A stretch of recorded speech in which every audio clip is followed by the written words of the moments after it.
सुप्रभात। ये 22 अक्टूबर 2022 है। यहाँ एक पत्र है भाई Joseph Branham, Branham Tabernacle, Jeffersonville, Indiana की ओर से। अब यहाँ है भाई जोसेफ। प्रिय भाई जोसेफ, प्रश्न एक, मैंने आपको ये कहते सुना है कि आप विश्वास करते हैं कि इस संदेश का हर एक वचन यहोवा यूं कहता है। मेरे दिल की गहराइयों से और मेरे अस्तित्व के हर तंतु के साथ मैं उस पर विश्वास करता हूँ।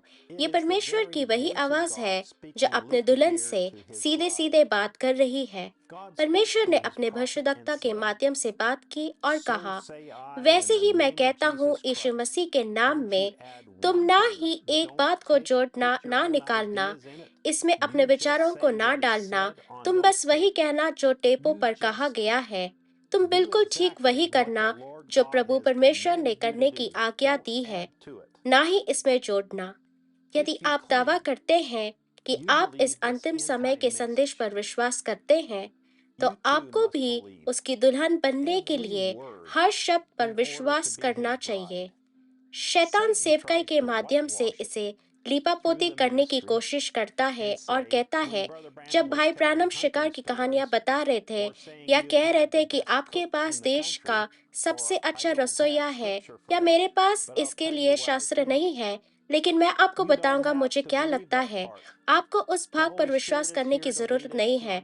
पवित्र आत्मा यहाँ हमें यह समझाने के लिए अगुवाई करने के लिए है कि वचन क्या है और क्या नहीं। ये वही शैतान है जो हवा से बोला और कहा, निश्चित रूप से उसका मतलब हर शब्द से नहीं था। जाना पहचाना लगता है। वे ठीक वही कर रहे हैं जो उसने उन्हें नहीं करने की आज्ञा दी थी। उसने कहा, वही कहो जो टेप पर कहा गया है। अपने विचारों या समझ को उस पर ना डालें। उसने यह नहीं कहा, इस भाग और उस भाग को छोड़कर सब कुछ।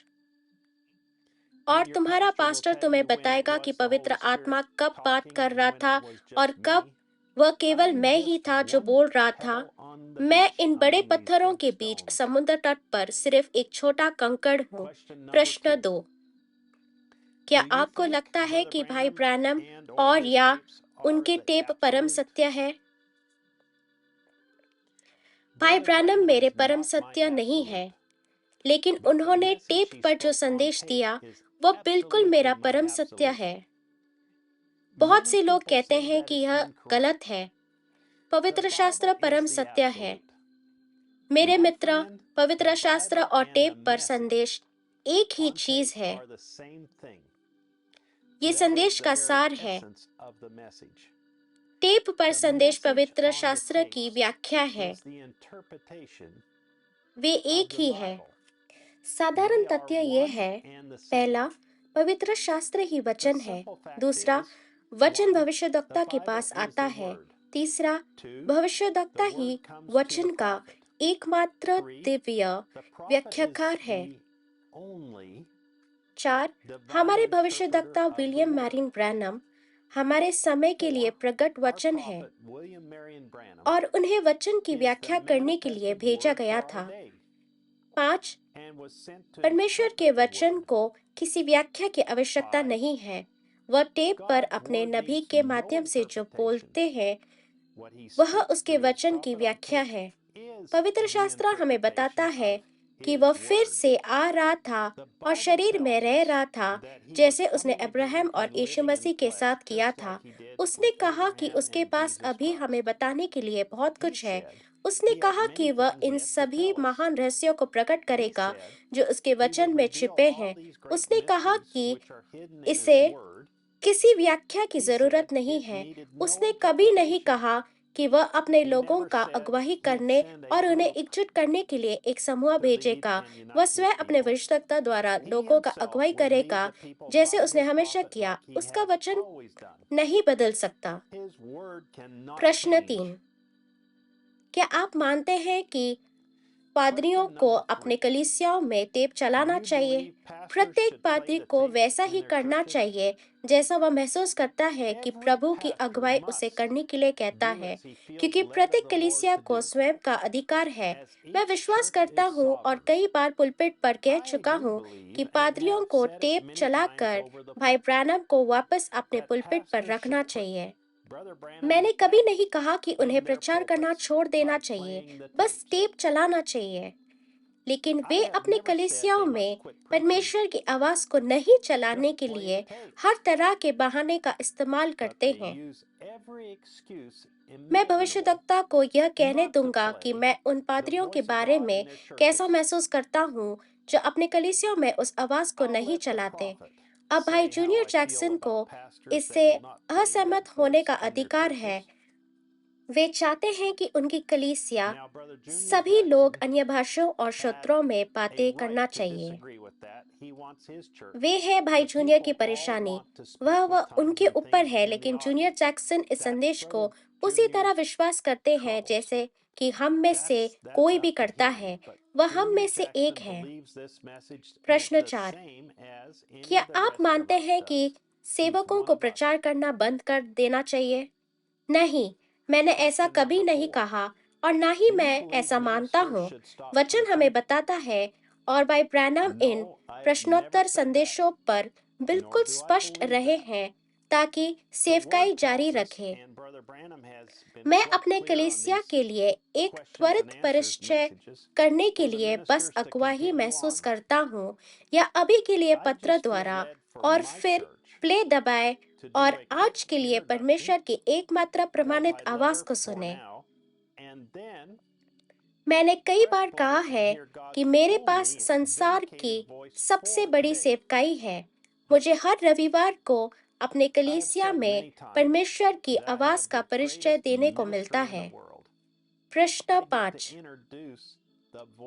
लोग कह रहे हैं कि आपको लगता है कि अगर आप ब्रैनम टैबरनेकल सेवाओं को स्ट्रीम नहीं करते हैं तो आप दुल्हन नहीं हैं। मेरे भाइयों और बहनों, मैंने ऐसा कभी नहीं कहा या सोचा भी नहीं। जो कोई ऐसा कहेगा वह गलत है। ब्रैनम टैबरनेकल के पादरी के रूप में मेरा विश्वास है कि भाई ब्रैनम के टेप को चलाने में मुझे अगुवाही मिलता है। मेरा विश्वास है कि आवाज ही एकमात्र ऐसी चीज है जो दुल्हन को एकजुट करेगी। जैसा कि मैंने पहले कहा, मेरा मानना है कि टेप पर सब कुछ यहोवा यूं कहता है वाला वचन है और किसी व्याख्या की आवश्यकता नहीं है। मैं अपने सुने हुए हर शब्द को आमीन कह सकता हूँ। मेरा मानना है कि विलियम मैरिन ब्रैनम को दुल्हन को बाहर बुलाने के लिए भेजा गया था। 5 गुना सेवकाई में मेरा स्थान लोगों को उस संदेशवाहक की ओर इंगित करना है और फिर प्ले बटन दबाना है। उस आवाज को सुनने से बढ़कर कुछ नहीं है। सबसे बड़ा अभिषेक टेप पर होता है। तो मैं अपनी कलीसिया को और कुछ क्यों देना चाहूंगा? हर रविवार मैं संसार को उस संदेश को सुनने के लिए आमंत्रित करता हूँ जिसे प्रभु ने मेरे दिल में, मेरे कलीसिया में चलाने के लिए रखा है। एक ही समय में सुनने के लिए सभी का स्वागत है। भाई ब्रैनम ने टेप पर जो कहा उसे मैं अपने मार्गदर्शक के रूप में उपयोग करता हूँ, और अब हमें यह टेलीफोन प्रणाली मिल गई है जो बहुत बहुत बढ़िया है। लोग अपने घरों में या अपने अपने स्थानों पर इकट्ठा हो सकते हैं और अपने कलीसिया वगैरह और सभी सभा को सुन सकते हैं। मैं इसका सराहना करता हूँ।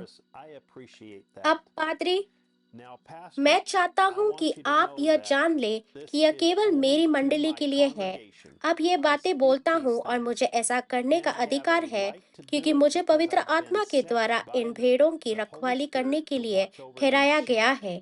ये संदेश और अन्य सभी संदेश जिन पर मैं बोलता हूँ मेरे मंडली के लिए निर्देशित है। ये आपकी मंडली के लिए नहीं है जब तक कि वे इसे ग्रहण नहीं करना चाहते, लेकिन यह यहाँ के लोगों के लिए निर्देशित है। और वह संसार भर में है। और लोग रात में आधी रात को उठते हैं पुराने देशों में, वे उस प्रार्थना की जंजीर को उसी समय रखते हैं। सचमुच दसियों हजार और हजारों हजार एक ही समय में प्रार्थना कर रहे हैं। परमेश्वर सुनने के लिए बाध्य है। आप बस आप बस प्रार्थना के साथ स्वर को झंझोड़ देते हैं। आप देखो, इसलिए उसे सुनना ही है। प्रश्न 6। क्या कलीसिया जाना गलत है? मैंने कभी ऐसा नहीं कहा और ना ही उस पर विश्वास किया। अगर मुझे विश्वास होता तो मेरे पास कलीसिया क्यों होता? ब्रैनम टैबरनेकल में हमारे पास प्रति सप्ताह 3 सभाएं थीं, जब तक कि मेरे हर हफ्ते इतनी सारी सभाएं करना और वीजीआर में काम करना मेरे लिए बहुत कठिन हो गया। तब हमारे पास टैबरनेकल में प्रति सप्ताह 2 सभाएं थी, जब तक कि यह लोगों को समाने के लिए सक्षम नहीं था। इसलिए हम अपने भवन में चले गए, जिसका उपयोग हम अपने युवा लोगों के लिए करते थे। वे एक व्यायामशाला था। एक रविवार की सुबह एक बयान देने के लिए प्रभु ने मेरे दिल पर रखा था। मैंने कहा कि भले ही वे एक दिन इन कलीसियाओं के दरवाजों को बंद कर दे, हम एक ताल से नहीं चुकेंगे, क्योंकि हमारे पादरी हमसे बात कर सकते हैं जहां भी हम थे। 1 महीने बाद हमारे पास कोविड था, जिसने दुनिया भर की कलीसियाओं को बंद कर दिया। मुझे अगुवाही महसूस हुआ कि उस समय के दौरान ये हमारे लिए जिम को फिर से तैयार करने का एक अच्छा अवसर होगा, क्योंकि हमें एक आराधनालय की आवश्यकता थी। इस प्रकार हम अपने घरों में खुश हैं, एकजुट हैं और संसार भर में दुल्हन के एक हिस्से के साथ टेप पर परमेश्वर की भविष्यद्वक्ता को सुन रहे हैं। जबकि कलीसिया को फिर से तैयार किया जा रहा है, हम अभी इमारत को पूरे कर रहे हैं, लेकिन ठीक वैसे ही जैसे जब भाई ब्रैनम यहाँ ब्रैनम टैबरनेकल में थे, हमने अपने द्वारा बनाई गई अतिरिक्त पार्किंग को पहले ही बढ़ा दिया है। हमें केवल प्रार्थना करनी है और देखना है कि प्रभु कैसे अगुवाई करता है। मैं जानता हूँ कि लोगों के दिलों पर और भी कई सवाल हैं। ऐसे बहुत सी बातें हैं जो मैंने कही हैं, जिन्हें गलत समझा गया है। अगर भाई ब्रैनम को गलत समझा गया, तो मुझे और कितना अधिक गलत समझा जाएगा। मैंने जो कहा है उसमें मैं गलत हो सकता हूँ। मैं उन्हें बेहतर तरीके से कह सकता था, या जिस तरह से मैंने उन्हें प्रस्तुत किया उसे अधिक स्पष्ट हो सकता था। लेकिन एक बात मुझे पता है कि सही है, यह संदेश एकदम सिद्ध है। आपको मेरी बात या मैं जो कहता हूँ उसे सुनने की जरूरत नहीं है, लेकिन आपको हर वचन को प्ले दबाना है और हर वचन को विश्वास करना है। एक बार फिर मैं आपको इस रविवार को 12 बजे जेफरसनविल समय पर ब्रैनम टैबरनेकल में शामिल होने के लिए आमंत्रित करता हूँ। जैसा कि हम सुनते हैं, प्रश्न और उत्तर भाग 4, 640830 भाई जोसेफ ब्रैनम।